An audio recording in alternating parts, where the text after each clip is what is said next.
बहुत ही पुरानी बात है। एक विशालकाय जंगल में बहुत से पशु पक्षी रहा करते थे। उनके बीच एक रंगीला नाम का बड़ा ही नेक हिरन भी रहता था। बहुत ही मेहनती, मिलजुल के रहना वाला और सबका उपकार चाहने वाला था। वो अपने मन, कर्म और वचन से सबका ख्याल रखता था। किसी का तबीयत खराब होने पर वह हाल चाल लेने के साथ साथ उसके उपचार की भी इंतजाम करता था। वो जहाँ रहता था वहाँ अपने मेहनत से चारों तरफ हरियाली फैलाए रहता था। एक बार रंगीला सडनली बीमार पड़ गया। उसे ऐसा बुखार चढ़ा कि उतारने का नाम ही नहीं ले रहा था। उसने तुरंत कुछ जड़ी बूटियां खाईं, लेकिन कोई फायदा नहीं हुआ। उसकी बीमारी की खबर पूरे जंगल में फैल चुकी थी, लेकिन उसे देखने के लिए कोई भी नहीं आया। तब उसका मन ज्यादा मुरझा गया। उसे उठा नहीं जा रहा था। फिर भी वह उठकर कुछ आगे आया और उसने देखा 2 हिरन उसके इलाके में आ गए थे। वो दोनों हिरन बड़ी बड़ी और हरी हरी घास खा रहे थे। उन्होंने जब रंगीला को देखा तो मुस्कुराने लगे और बोले, अरे रंगीला, कैसी है तुम्हारी तबीयत? हम तो तुमसे ही मिलने आए हैं, तुम्हारा हाल चाल जानने आए हैं। दूसरा हिरन, हाँ रंगीला, हमने सुना तुम्हारी तबीयत बहुत खराब है, हमसे रहा नहीं गया, इसीलिए चले आए हैं। अब बताओ कैसी तबीयत है? रंगीला बोला, तबीयत में कोई इतना फर्क नहीं आया है, लगता है और कोई दूसरी दवा लेनी पड़ेगी। वो हिरन, हाँ हाँ, अच्छी दवा लेना, अपना ख्याल रखना, तुम आराम करो, हम चलते हैं। रंगीला मुड़कर अपने अड्डे की तरफ चला और इधर ये दोनों हिरन फिर से रंगीला इलाके की हरी हरी घास खाने लग गए। उन दोनों में से एक हिरन बोला, इस जगह के बारे में जितना सुना था उससे भी अच्छा पाया। रंगीला ने बड़ी मेहनत से ये गुलशन सजाया है, चारों तरफ हरियाली ही हरियाली है, देखकर और खाकर तबीयत हरी हो गई। कल रंगीला से मिलने के बहाने फिर आऊंगा।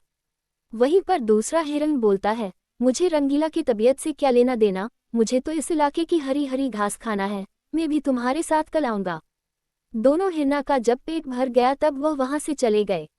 अपने इलाके में जाने के बाद वो दोनों हिरन रंगीला के इलाके की हरी हरी घास की बहुत तारीफ करने लगे और बोले, अरे भाई, क्या यहाँ सूखी घास खाते पड़े हो? जाओ रंगीला के इलाके में, वहाँ चारों तरफ हरियाली ही हरियाली है, वहाँ जाओ, रंगीला का हाल चाल पूछो और पेट भरकर हरी हरी घास खाओ।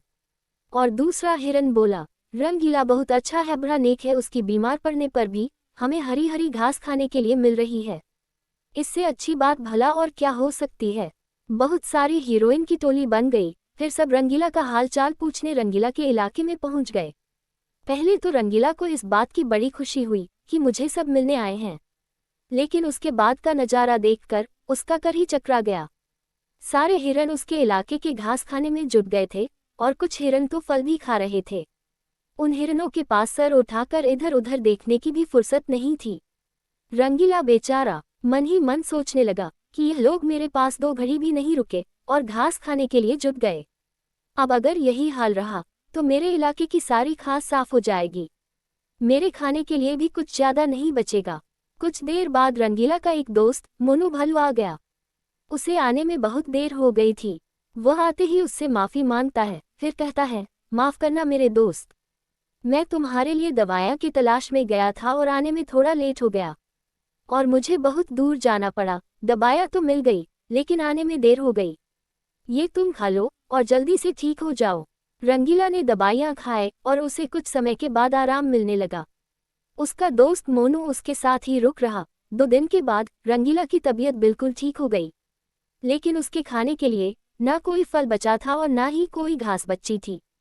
उसकी सारी मेहनत पर पानी फिर गया था। वो बहुत उदास हो गया। फिर उसका दोस्त मोनू बोला, दोस्त रंगीला, जानता हूँ यह मतलब का संसार है, ज्यादातर सब दोस्ती का दिखावा करते हैं, सब अपने फायदे की सोचते हैं। तुम चिंता मत करो, हम दोनों मिलकर फिर से गुलशन सजाएंगे।